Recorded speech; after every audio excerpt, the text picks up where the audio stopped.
anyhow, this is a child cancer tractor. Basically, it's an old 2-cylinder engine. It's a 1955, so if you understand why your great-grandparents can't hear and you're having to yell because they've had to listen to this probably 12, 14 hours a day. But anyhow, it's 2-cylinder, still got about 45, 50 horsepower. Boxer engine, so instead of pistons going vertically up, they go horizontal. So, and it's got that unique sound to them. It's a tricycle front end. I mean, there's tractors out there now. Most common is the wide front ends. These are a little bit more dangerous, but back when they was row cropping at narrow rows, this worked good to get in between row crop rows. So this is a whole different breed to itself. Number one, I mean, we can understand vertical engines. When we started tearing this apart, I was like, that's why I had to go down to Sheets Garage, because they specialize in these things and they're good at what they do. And got John Deere helped rebuild the Governor too. So, but basically, you have the crankshaft laying right here and the flywheel's over here. You will not start this thing with just a key, okay? It has a starter pedal. That's what Mr. LJ was stomping whenever he started the tractor. That engages the starter and allows it to turn over. So there's a couple unique factors there.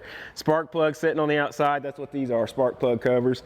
Clint White done an awesome job for us painting it, kind of highlighted some of the things, you know, with the child cancer gold, but give it that black borderline, and done an awesome job with that. That's what these gold things right here, spark plug covers. So, or obviously you won't find them things now anymore unless you go to like an old antique show, and they still do that thing just to show. But another thing you won't find on this tractor is an actual clutch. It is still a standard transmission, but it does not have a clutch pedal. So they have a hand clutch. So this is what engages the tractor into gear. And obviously you still have your brake system that's set up just like the tractors are now. LJ is working the throttle right here, raising your RPMs up and down.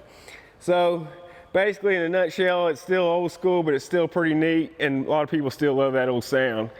What's the 60? The 60 is a series of tractors. So John Deere had started out with a 50 series. They started out with a 50 series, then they went to a 60, and then they had a 70, and then the 70 series actually started introducing diesel.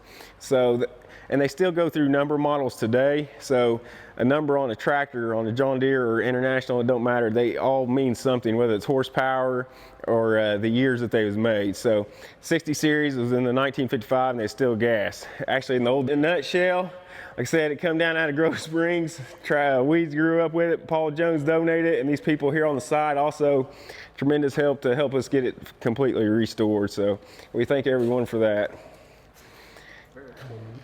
Yeah, it looks really sharp. Oh, thank you. Everything about it is just excellent. Like I said, finding parts for them is the challenging part anymore. I mean, they refab a lot of parts, but there's some parts that they just can't refab, and you just have to find old ones to replace them with. So, sure.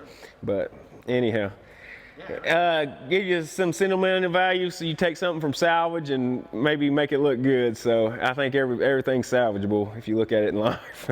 So. How long did it take you to put this together? So yeah, I mean, it's like an off and ongoing deal. You know, you always work according to your checkbook, right? So that's what my wife tells me all the time. But we started back in 2015.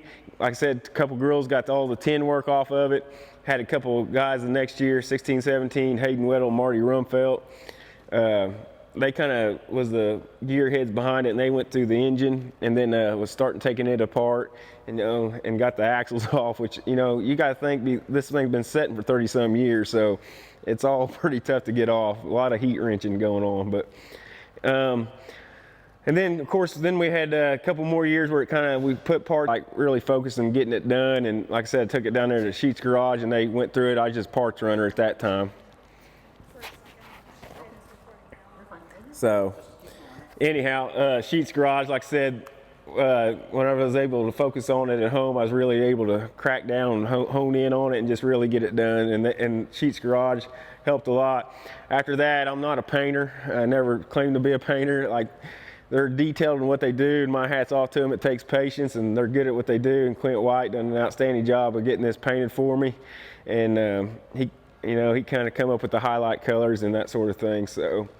Of course, the kids helped out quite a bit. Oh, and sandblasting, my hat's off to them. It was like, hey, here's our plan. The kids is playing with this tractor. They took it in, sandblasted it, said, see ya. They did. I was like, hey, give me a bill, you know. But